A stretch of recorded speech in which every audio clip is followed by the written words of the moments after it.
Okay, yep, All right. everyone. We are doing this cross-culturally, and so we also have no, the volume's still on. We also have colleagues in the room where I am from China, and we have colleagues from China who are in China. So we have both people. So thank you all of you who are joining us. We have some very special guests tonight too. And I'd like to just recognize Madam Yang from the U.S. Embassy in Washington, D.C., the Minister, Counselor of Education. So thank you for joining us this evening to learn about the work that we're doing on U.S.-China relations and developing partnerships that promote and advance deaf education and employment in China. So I would like to introduce myself formally. I'm Dr. Katherine Johnson from St. Cloud State University, and I am wearing a green light sweater, and I have glasses that are also green, so I love the color green. I have red hair, short on one side, long on the other. I have green eyes also, and freckles with my red hair. And I typically try to have a smile on my face like I do right now. So I welcome our participants of all abilities joining us today. We're very excited for you to join us. Dr. Knopf, could you please introduce yourself? Hi, everyone. I'm Dr. Amy Knopf, and I am thrilled to be with you tonight for us to start a 5-week series on sharing our research in our collaborative research in China. And so I'm happy to welcome my colleague, Dr. Johnson, and my other colleagues, Xuan Zhou, and as well as Madam Yang. And Madam Yang, you can start your camera now as well. And so I'm excited that we are having a time to talk about our research and to talk about what's been going on in China. So I am a white female, and I have short gray hair, and I have purple cat eye glasses. And tonight I'm wearing a plaid jacket that I actually had handmade in China. So it's a very special jacket to me. And I'm really excited to get started tonight, but before we do, I'm going to ask my colleague, Xuan, to go ahead and introduce herself and provide an audio description for the audience. I just want to make sure she saw me.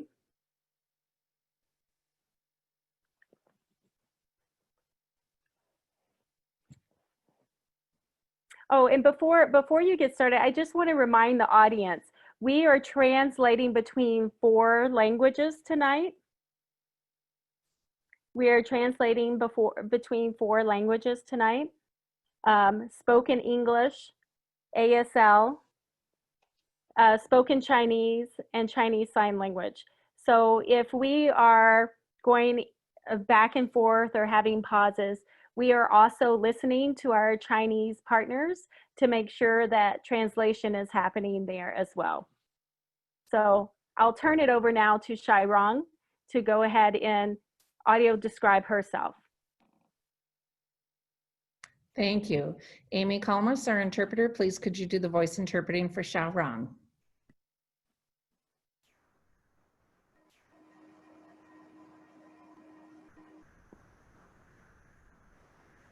Hello, my name is Xuan, and it's Xiaorong.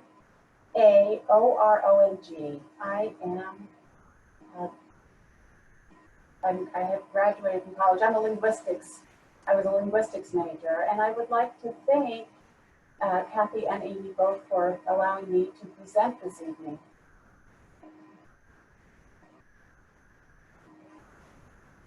I'd like to thank the Hanbon for sponsoring this as well and for sponsoring me.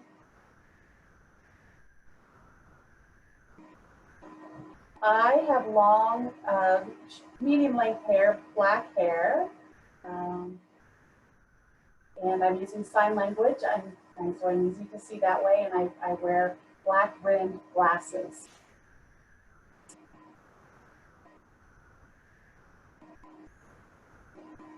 Thank you. So I'm going to ask if Madam You're welcome. Young is on. Can you please go ahead and start your camera? Amy, oh, yes, she is.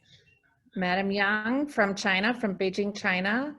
We need to change your role. Oh no, you're a panelist. So Madam Yang from China, thank you so much for joining us. Could you please turn on your camera and your microphone so we may see your beautiful smile also? 1 minute, everyone, as we wait for her to add in. Okay, while she is getting that set up, I just want to start with Dr. Johnson, and maybe Kathy, you can let us know what you've been doing for the last 20 years in China. So I know I've been with Kathy in China, I don't know how many times now, maybe 8 or 9 times. And I've often heard her referred to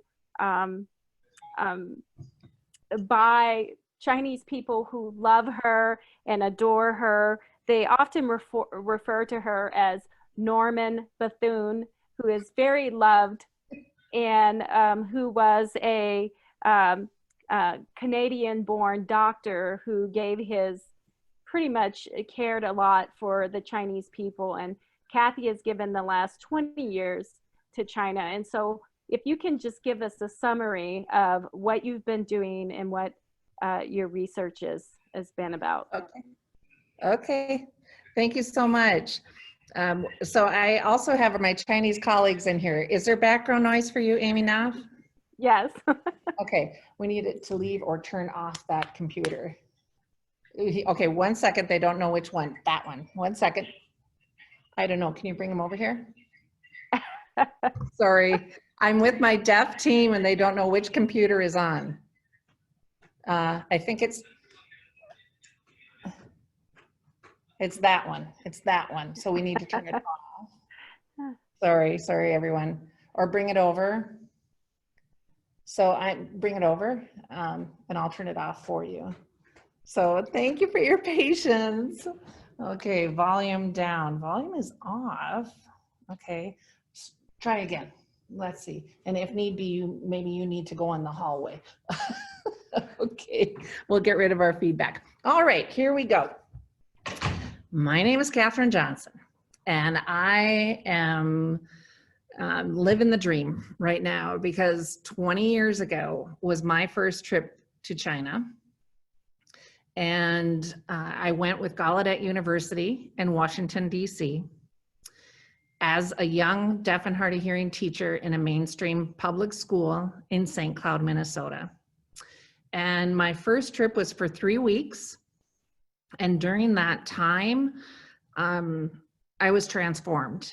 And I realized how little I knew about China and how little I knew about disabilities in the global perspective of the world in different countries.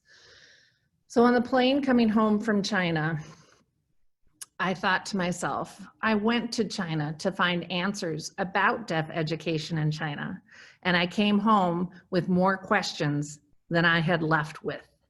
So to pursue an understanding of deaf education in China and international development, I decided to complete a PhD program at the University of Minnesota in comparative international development education.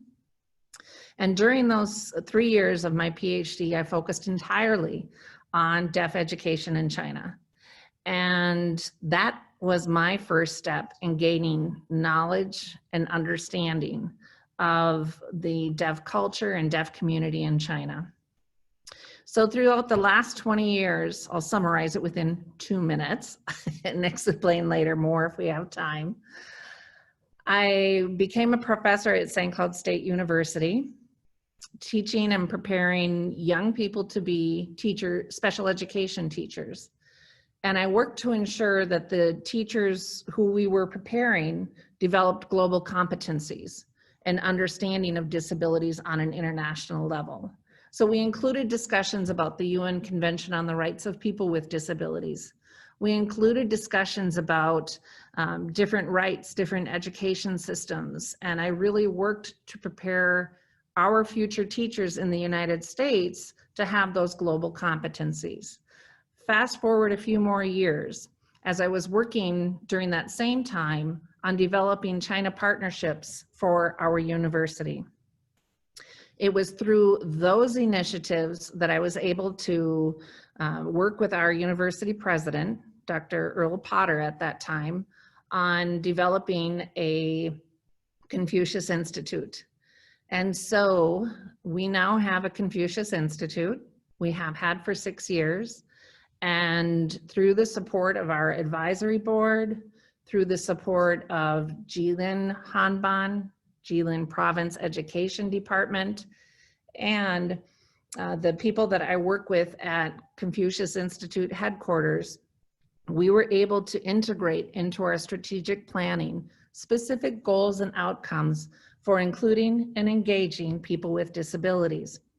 And some of those people are sitting in the same conference room with me tonight. And so I'm really excited through the course of the next 4 weeks during this ADA celebration, 30 events. We have 5 of those events on Wednesday evenings. And so we hope our colleagues in China, our colleagues in Minnesota, the United States, Australia, shout out to colleagues in Australia, in Austria, and in Fiji. We're very happy that you're with us. And I look forward to having you gain an understanding of deaf education and employment and disability rights in China. And so that's my story. That's how I got to be sitting here today. And I am very thankful that I have a colleague, Dr. Amy Knopf, who is just as passionate as I am. So you put those 2 passions together and wow, we have synergy, we have energy, and we welcome all who are just as excited to work on these projects to join us. Thank you, Dr. Knopf. Your turn. You're welcome. So Dr. Johnson and I started strategizing several years ago about how we could work together to ensure that people with disabilities had equal opportunities in study abroad or people-to-people exchange to China. And so we've had several trips that we've really have tried very hard to bring people with disabilities with us and to elevate, empower, and provide opportunities.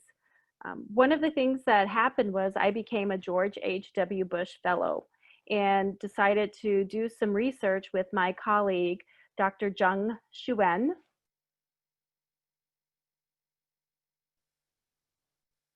Yeah, Zheng Xuan. And unfortunately, she could not be here with us tonight, but we did some cross-cultural research where she came to the US and studied did some study at 5 different schools for the deaf. And then I went to China for 4 months and I did study at several universities, partner institutions, and with many individuals who are deaf. And that's where we met our colleague Xuan. One of the outcomes of the research that we've been doing has brought us to a place where we have Xuan here in the US, plus 3 interns who are at 3 different schools for the deaf. Of course, with COVID, that's made a really big impact. But tonight, to kick off this event, I want to recognize that China is also having their 30th anniversary of disability in parallel with the Americans with Disabilities Act, which was also signed 30 years ago. So really, they're celebrating 30 years in China while we're celebrating 30 years here. And so I'm just really curious, and I wanted to ask Madam Young, and I'm sorry that I see that Madam Young hasn't been able to start her camera, and I'm going to ask her one more time to maybe join us by microphone. But maybe I'll start with Xuan to ask, what changes have you noticed in China in the last 30 years because of a disability policy?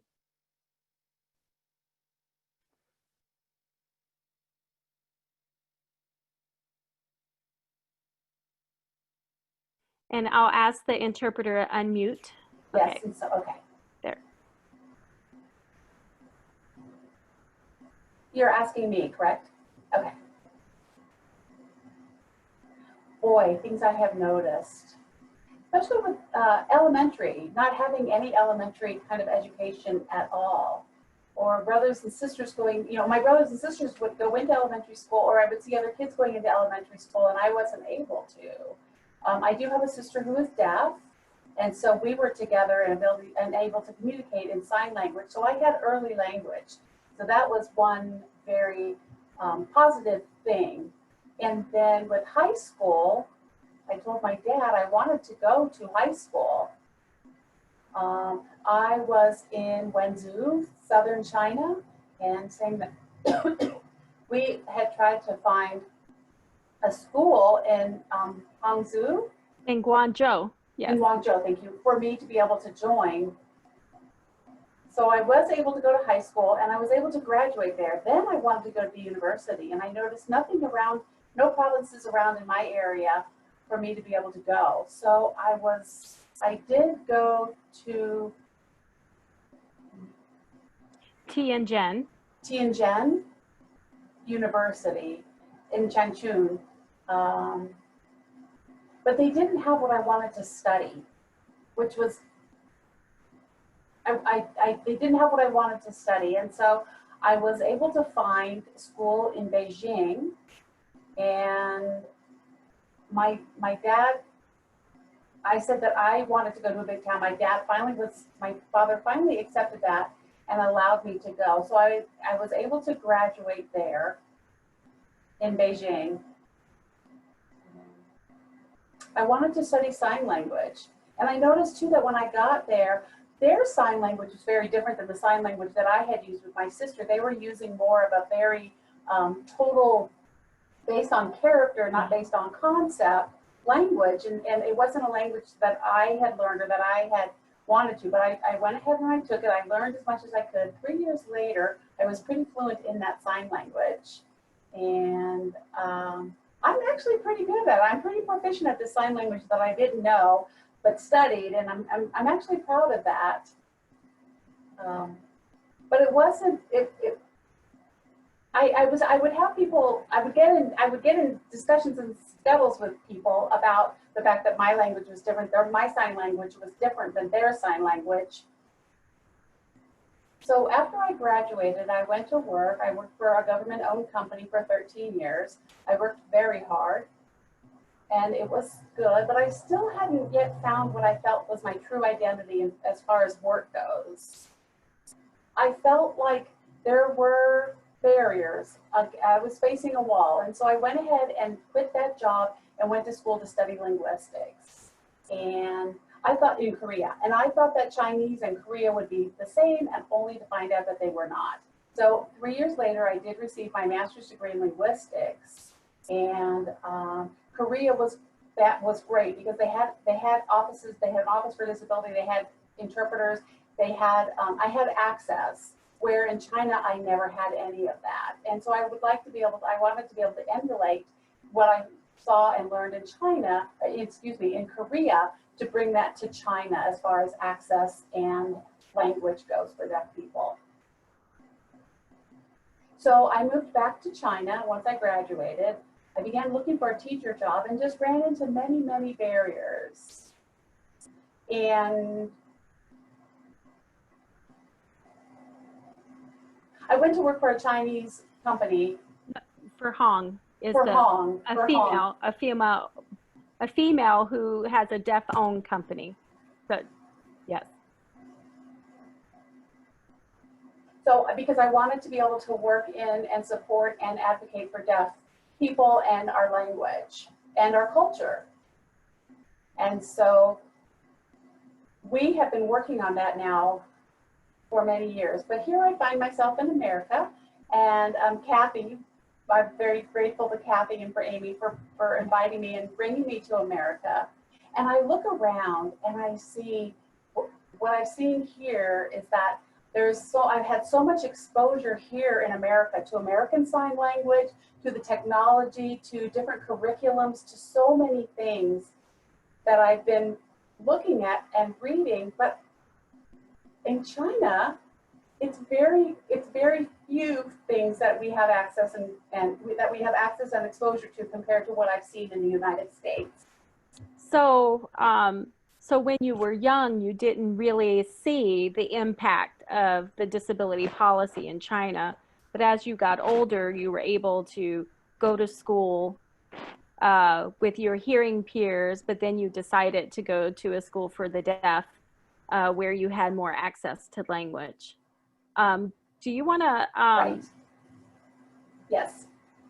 So you have been, how long have you been in the U.S. Now? How long have you been here? I've been here since last year. I came in November of last year. I've been here in America since then. And I supervise, we've got people working at ISD. Yes, Iowa School. Iowa School, Minnesota School, and the Massachusetts School for the Deaf. Delaware, yeah. Oh, Delaware, excuse me. So I've got 3 interns working there, and I've been working with them teaching. And I've been very, very impressed with MSSD because all of the teachers are deaf. That's really amazing, astounding. So is that different? Is that a different experience than what you would have in China? Different, very different. Yeah. Okay. Yeah, China has a very small number of deaf educators, but I would like it to be the same as it is here. Yeah. So we have been, Kathy and I have been working with our partners in China for many years in helping to, trying to provide education to them and just support them in setting up interpreter training programs, because we know that having interpreters is what will help individuals who are deaf be able to move on to post-secondary education, be able to move on to employment. And we've worked with some really good universities, and a particular one I want to give a shout out to was in Zhengzhou, where we were able to go and Zhengzhou. Sorry, I need to give a little shout out to the interpreter. Amy is amazing. She has been working with us, but it's hard to learn everything China in such a short time, and she's working through with Xuan, who's using American Sign Language as a second language, and so there is we're helping each other. So this is it's not, and I have an accent. I have a very strong accent. Not easy. Yes. So this is it's a very different interpreting situation because we're all helping each other. Mm-hmm. But thank you, Kathy, for coming back on. Were you able to figure out what the issue was? Okay. I cannot. So, Madam Yang Jie, I know that you're there and you're listening. I'm thinking maybe she joined on her phone and therefore we cannot give her access to her video. And so if we cannot get her involved tonight, we will ask her to join another night and work to make sure we have her video there. So I would just like to add to what Xiaorong is saying and sharing part of this story and this journey. On my first trip to China in the summer of 2000, we went to Beijing Union University in Beijing, obviously. And that was a time when Xiaorong was this beautiful, she's still beautiful, but she was a beautiful young student at that time. And she was there and listened to one of the presentations. Thank you. Aww.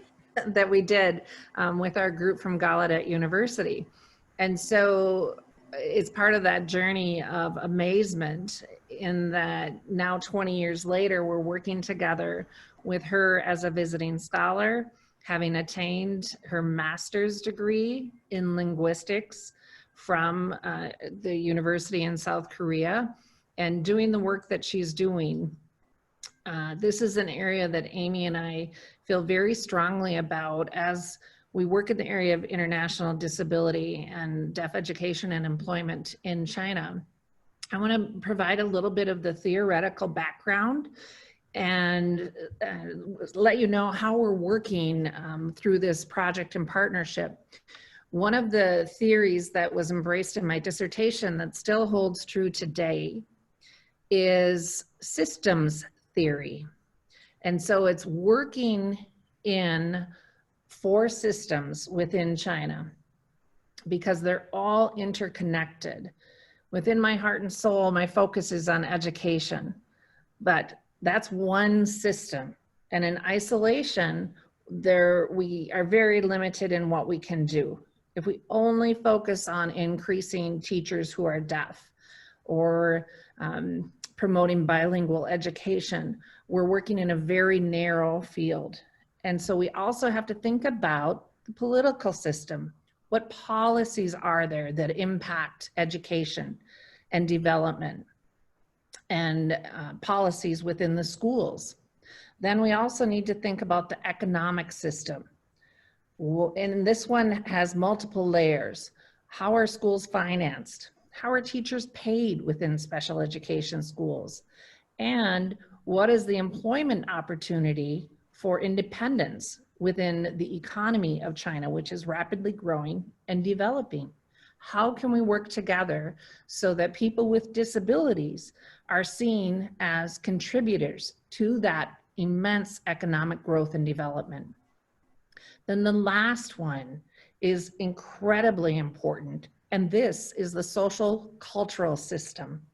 And so this is the one that, through my years of experience, this is the system that is the most challenging. How do we work together to change society's attitudes and belief systems towards people with disabilities? In our field of expertise for Dr. Knopf, Xuan, myself, and other colleagues who are working in this project, this is an area that we really aspire to impact through the partnership that we're doing and through the project of the US-China School Network. So a question for Xuan, and especially in our work with our young interns who are here, sponsored through Confucius Institute headquarters, I must say, Xuan, the leadership capacity of young people in China.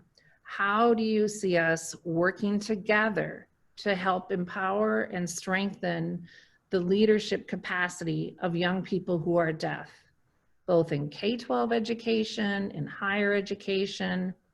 I'd like to hear what you have to say about deaf leadership in China. She's sitting right next to me, so I'm just waiting. Yeah, I think that we need to set up things like summer camps for K through 12 kids, where they can have exposure to kids maybe in college and be able to develop those types of skills that they need, and bringing in teachers with a CSL curriculum and exposing those kids to language. That would be, that's where I think it could make an impact. Exposure. Yeah, and they need socialization as well. I mean, you know, schools for the deaf are very small, but what needs to happen is we need to get the word out there and have kids from deaf schools from all over come to have exposure to one another.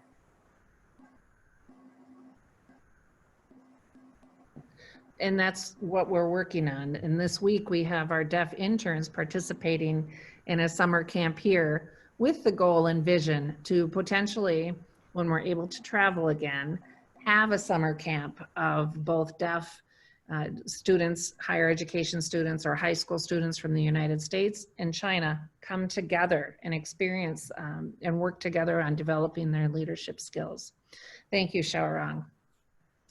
Also in this area, when Amy had mentioned the interpreter training programs, part of the outcome of my dissertation research 20 years ago that we're still working on is policy recommendation for strengthening and enhancing interpreter training programs and ensuring that interpreters are fully licensed and are very professional in the field.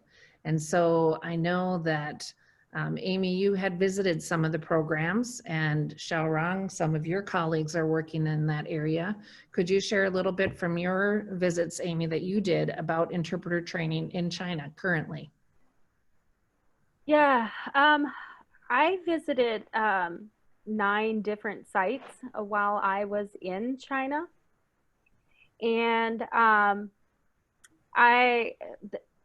there was a little bit of a disconnect for interpreter training because there still isn't a standardized Chinese Sign Language in China. So there's different dialects of Chinese Sign Language, and there hasn't been a collaborative effort to come together and to have consensus. Now, there are some groups that are working on doing that, but because of that, there isn't a standardized evaluation for interpreters to set up interpreter training. There's a couple interpreter training programs that do a really good job and provide and produce high quality interpreters. There are really maybe 2 or 3 in all of China. So if you think about that, I mean, there are thousands of people who are considered interpreters, but there's just a handful of individuals that would be considered by the deaf community as high quality or highly skilled interpreters. And one phenomenon that I thought was really interesting in China that hasn't happened here in the US is that in China, I saw so many more deaf interpreters. That was more common for me to see a deaf interpreter than to see a sign language hearing interpreter. In the US, now we do have lots of deaf interpreters, and deaf people have been interpreters for a long time, but we haven't had a standardized system of certified deaf interpreters until recently. So that to me was really interesting. But I'm kind of interested in Xiaorong's, her experience with using interpreters in China. Now that you've been in the US for, what, 7-8 months now, and you have access to interpreters all the time, what has been your experience with interpreters for school or for employment or just for community events?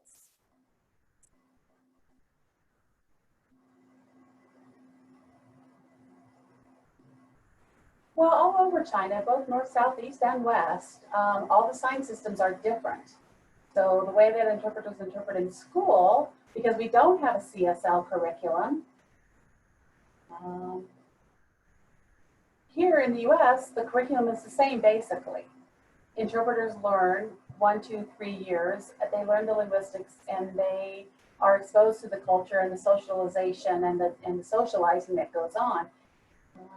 In China, there's my accent.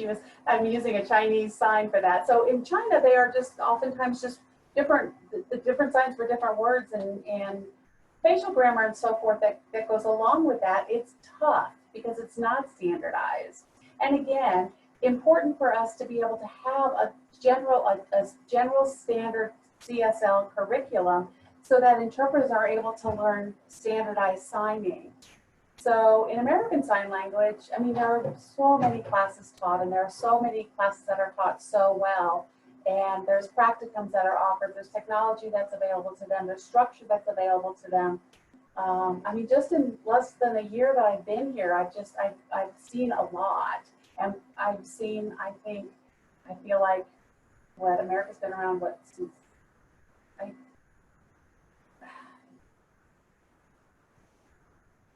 we have, in America, the system is so very well set, whereas in China, it's not possible to be able to equate what happens in China with America in terms of how about how sign language and interpreting is used, because there is no standardization in China where there is in the United States. Yeah. So what is Yeah. your And hope? so now, I mean, we're researching this, and we're still learning. And what I'm learning here in the United States, I will take back to China, and hopefully we'll be able to develop something that will allow for a standardized Chinese Sign Language across the country. So what is your hopes for like the next 30 years as disability policy evolves and changes in China? What do you hope to see happen in your lifetime?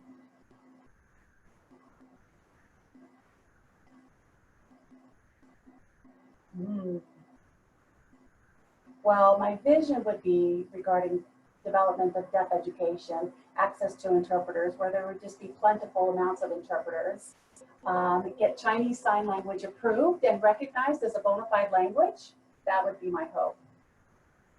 And I believe that this is something that can be developed.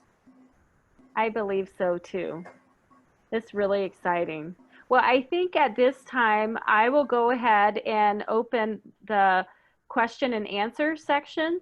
So if any of our audience would like to ask questions of Xuan or of me or Kathy, please go ahead and put your questions in the chat, in the question and answer box now, and we can go ahead and ask those questions.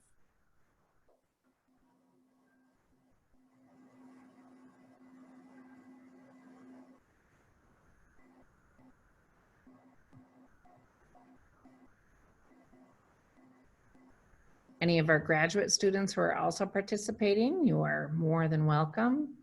Some of my colleagues in China, you're more than welcome to submit some questions to us also. Yes, please do.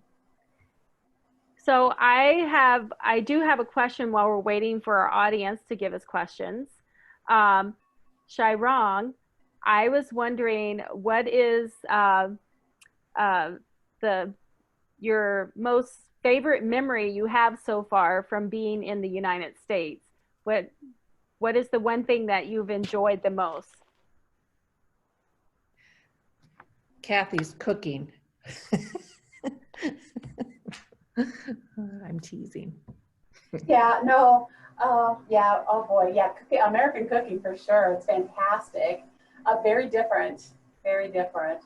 Christmas too, very, very different. All of the lights, that was really neat. And American people are so friendly, so friendly. It was very heartwarming and very lovely to see how nice and friendly Americans have been to me. And I love ASL. I have loved learning it. I have loved studying it. It's just been enthralling. And it just makes me want to research even more. Excellent.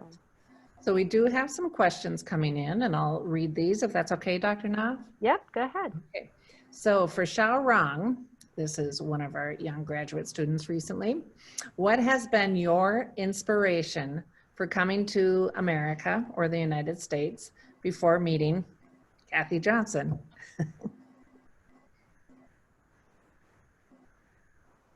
What was your inspiration for coming to the United States?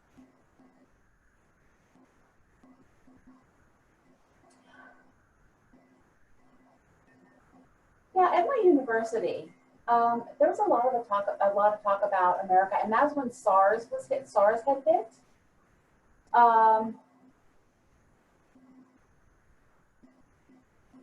And there was a time where work was being taken away from us. And so that led to a lot of consternation. We didn't like that. The university, I needed to get back to the university to be able to know what I wanted to do. And that's when I had quit my job. I quit my job because of that. And so, because again, having a deaf sister, it was easy for me to have equal access to language with her. And then I found out that in America, we had access to interpreters in court. We would have access to interpreters at the doctor. It wasn't that I didn't need a family member to help me. You know, I would be able to be more independent in America and not have to depend so much on my family.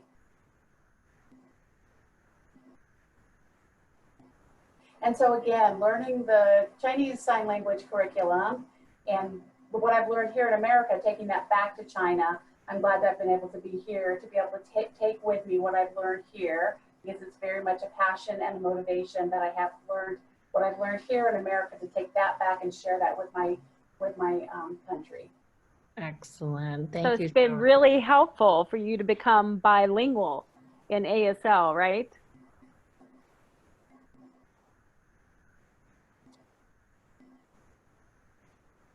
Yes.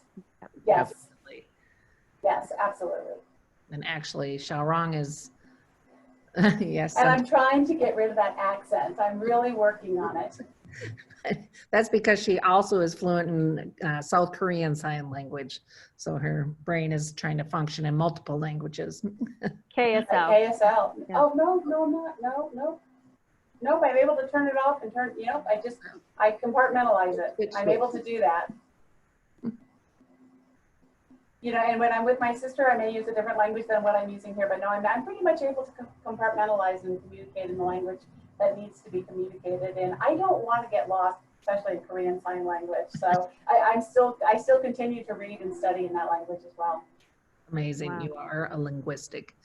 So another question, I guess people were curious. This is Lisa. Are you staying in Faribault now at MSAD? Or where are you living and what are you doing, you and your team?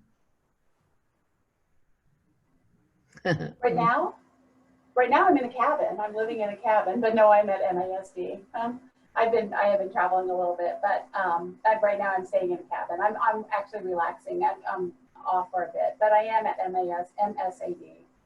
That's where I'm working, but we're on holiday at the moment. So the four of us are working on the CSL curriculum, and we'll be getting ready to go back to work this fall, where we'll be filming and doing some testing, and we have a lot of things on our plate that we're getting ready to tackle this fall. Yes. Xiaorong, you were not relaxing. You were working very hard while we were at our cabin together. I am impressed with your work ethic. All right, another question from Joseph. If you want to invite a deaf person to something outside school, can their interpreter come with them? Joseph, I'm not sure if you are referring to the United States or to China. Amy, you want to just say a little bit about what happens in the United States with interpreters outside of a school setting? Yeah, currently in the United States, if a student is, if it's something that's school related, the school may or may not have an interpreter with them. So it depends on the school, whether it's a public school or a school for the deaf, and it depends on the school district. So the ADA does provide to have interpreters if a person requests. And so I think it varies from school to school. Some schools would say, yes, we provide all the interpreters for all after school activities. And some schools would say that's beyond the means of what we can do. Mm-hmm. Okay. Xiaorong, how about in China? Access to interpreters for social events, family events, anything? Never. No. No, you know, honestly, I feel a little silly. I feel a little dumb because growing up, I thought writing was the way to go. It took me a long time until I became older to realize, oh, wow, it's much easier with an interpreter. And we're still working on that, aren't we? Great. And I know there was a comment from another young person who went to school in a hearing school who is deaf and maybe had a different opinion and about a school experience, but that is true. Everyone. Oh, I'm sorry, Kathy, can you say that again? Sure. One of our participants stated that they are also from China and they don't agree with some of the answers or discussion that we're having. And I have to say, that's okay. Everyone has a different experience, and there are some programs of excellence in China. And those are the ones that we really want to learn about and share about. And so we're sharing our perspective and our research for me, based on my 20 years, for Amy, her last 6 years, and Xiaorong is growing up deaf in China. So thank you for your feedback though, Gao. Then we also wonder on if Professor Knopf can elaborate more on the observation. Are there more deaf interpreters in China than in the United States? And I know you made reference to this earlier, but could you just share a little bit more about that? Well, there was a sign language conference that we went to in Changchun, and there was some really good research that was shared about the number of sign language interpreters in China, both hearing and deaf. And so I was really quite shocked to see how many people have gone through interpreter training programs. But some of the challenges with that was that, again, like I said, there's no standardized system of certifying interpreters. So if someone would graduate from a program, there's no way to assess the quality of that person's sign language interpreting. Also, a phenomenon that's happening there, which also happened in the United States, and I'll talk about that in a minute, is that many of the interpreter training programs are taught by hearing people. And so what they're learning is more of following Chinese language structure and not Chinese sign language, which is a different natural structure. We had the same thing happen to us. From my assessment, I thought that China, in terms of sign language development, is about, is a little bit behind the US. So here in the United States, we had the same thing happen. We had hearing people teaching sign language to interpreter training programs. And so we had more of PSE, and then we had more of the signing exact English. And we've evolved. We've evolved with setting up systems so that we can certify. We're still evolving. We're still in the state of Minnesota having conversations about whether we should have just our national certification, or if we should even have a license for the state of Minnesota. Some states do have licensure. So it is something that's evolving here still in the United States. But I've seen that in China, where there's a ton of people who've gone through lots of interpreter training programs, but those are mostly set up that I would compare them to programs that are like signing exact English. So there were very few programs that, in fact, there were only 2 programs that included deaf teachers in teaching natural Chinese Sign Language. Mm-hmm.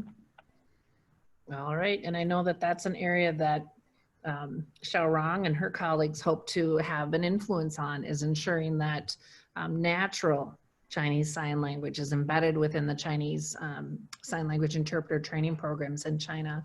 We've had a lot of questions, and I'm sorry if I can't get to all of these, but there is one here that says, I shared about the 4 systems and the impact on disability policy, disability rights, but what about the role of technology in advancing education and employment for people with disabilities? And I do believe technology has a huge role to play. We're able to do this in both China and the United States at the same time. That unto itself is amazing. And thank you to our voice translators, Kai and David, and our Chinese Sign Language interpreters who are live on Ding Talk with us right now, providing access to our Chinese audience. Technology is going to make a difference, and how we use AI, artificial intelligence, through our development, how we use virtual learning labs, and 3D printing. And these are things that we're working on and exploring even with the 3 interns and Xiaorong who is here. How can we develop teaching tools that promote and advance Chinese Sign Language? And so it's an area that we really want to explore. Another member of our team, Nick Audit, has shared about how do we develop apps that can service individuals with disabilities in both China and the United States, but especially in terms of teaching and access. One of the programs that's in China is Voice of Hands, that is providing video relay services now for people with who are deaf in China and need access to services. That's where our sign language interpreters who are using Chinese Sign Language are, is at the organization called Voice of Hands. So thank you, Chin Ben, for having your team work with us and collaborate with us on this program. Xiaorong, how about your opinion with technology? What role do you see as technology for being a tool to strengthen opportunities and open doors for people who are deaf? Sorry, Amy froze just a little bit. Can you say that again, Yes. Kathy? You said you were talking about The role apps? of technology in your life as a deaf individual. Positives, negatives, challenges.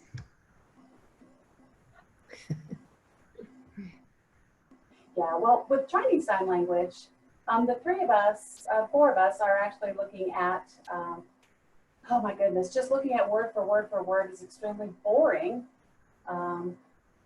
And so I'm impressed with, there is a teacher, Christine. I'm very impressed with her teaching. And things that I have learned from her include,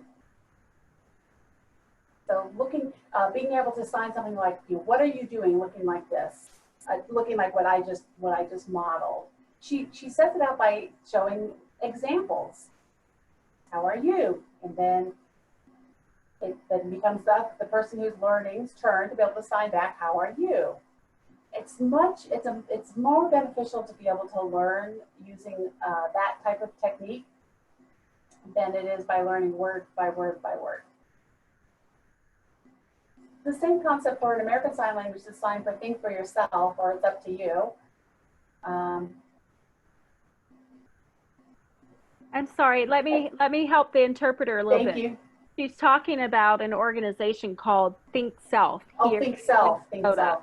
And they took a language assessment when they first arrived. We did an English assessment and an ASL assessment And ASL, right, okay. on all 4 of them so that we can have some baseline data for our Perfect. research. Thank We you. also did some baseline data collection at all 3 schools for the deaf.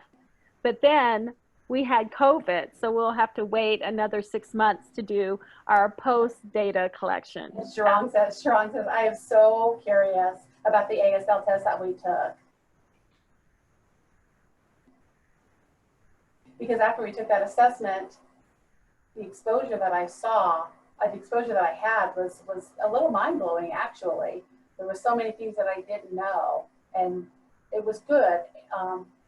It's, again, something that I want to be able to take back to China, and that organization, the ASLTA, ASL Teachers Organization, really, sorry, hang on, sure, Amy, sure. She's talking about having like ASLTA that certifies teachers. Gotcha, okay. That certifies teachers Yeah, and content of content and curriculum. Right, and they've got things set up on the web and ready to go for teachers of sign language. I mean, they've got a list of resources and things that are ready to go. And so again, that technology and those techniques that I've been able to see either through ASLTA or through Think Self really gives me inspiration to be able to think about what I want to take home with me to China and implement there. And then before COVID hit, we were doing some classroom work, and then COVID hit, and it's been hard because we're working in a 2D environment, And I think we can have up to 10, maybe 20 or so. And it's hard not to be able to see all of the sign language in like we do in a 3D in person. Right, in the Zoom meetings. And in the Zoom meetings. But it's tough. It's a challenge. It's a challenge. Being able to do things with hands-on types of things, drawing, art, cutting, paper, all of those kinds of things. Being able to interact that way. I mean, it's getting better. Working through Zoom is getting better, but yeah. But I have a question off of Kathy's, because she was asking you about technology in China. And one of the things that I see, we have a question about technology, but I just wanted to comment because when I was in China, I was really impressed with the level of technology at many of the schools, especially the AI that they use for speech to text. The technology that was so readily available in the schools. In the schools that in China. Yeah, the schools that I visited had that kind of technology. Yeah.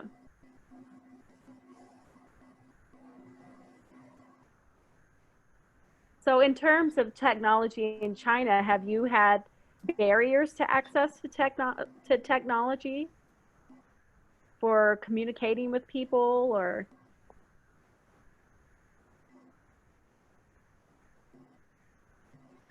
Well, communication really,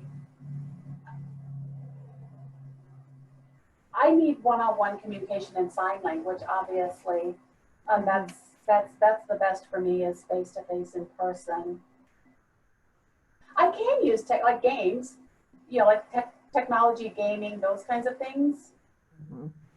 But I think what we're seeing in China is the advancement of technology for access, as modeled by voice of hand, and providing critical communication, either in situations of emergency or via WeChat. So much information was distributed for the deaf community via WeChat in China. Voice of hand, sorry, Amy, you know that. So, how do we ensure that people know how to stay safe, know how to do best practice, especially in this time of COVID? It's the advancement of technology that has really united the deaf community in China in a way that I think is really different in the United States, because via WeChat, messages just go whoosh, and we've got thousands of people who can have access to information. Yeah, right, you're right, absolutely. And then getting the word out about voice of hands and how to use that technology to become more independent, to have access to interpreters. But then what we've learned in working with voice of hand is that you can have the best technology in the world, which they really do. Some of their technology is far more advanced than what we have in the United States, but you still need the people power. Voice of hands can't function. Right, and they have very few. Right. Right, without they need more interpreters. Absolutely, you're right. And their technology, I absolutely agree, Kathy. Their technology is great, but they really need more people. And we need that CSL curriculum. That is what we need. I know. I think, and it is, and it shows the interdependence and the interconnectivity of all of those areas in the systems again. And so they're all codependent upon each other. And I know, Amy, we wanted to keep this to about an hour, and we're right on an hour. Yeah. And my apologies to Madam Yang Jie in Beijing. I'm sorry we couldn't get you on, but we will continue to communicate and work to get you on. Xiaorang, I want to be able to say thank you to you. I love working with you. You know that. Yes. I know, me too, me too. Me too. And I firmly believe, and again, with Dr. Amy Knopf, in the power of people-to-people exchange. and in the power of scientific diplomacy that is inclusive of people with disabilities. We need people with disabilities in the scientific diplomatic exchange programs so that there is knowledge sharing and knowledge capacity building in the young people of China who have disabilities. And I'm sitting here with 3 of them. And Amy, I don't know if you're going to like me doing this or not, but I'll show you what the future potential holds. Everybody wave. Yay. Hi. There Well, they this was are. There's our amazing. future. So, Yeah. thank you so much, Shairong, for joining us today. Thank you, Dr. Johnson, for joining us today. And everyone who signed on, please follow our 30 days of amazing events with the Ability event. And please join us on Wednesdays for our special sessions that are going to continue talking about the Deaf China Project. There's been some amazing connections, amazing things. And next Wednesday will be focused on deaf culture and deaf identity. So thank you all. Thank you all, but I do want to clarify, we have 2 very special Madam Youngs on in our participant list. One is Madam Young, who is blind from China, who is a strong disability advocate and serves on China Political Bureau. And so she will introduce her later. The other one is Madam Yang, who is the Minister Counselor of Education at the Chinese Embassy in Washington, D.C.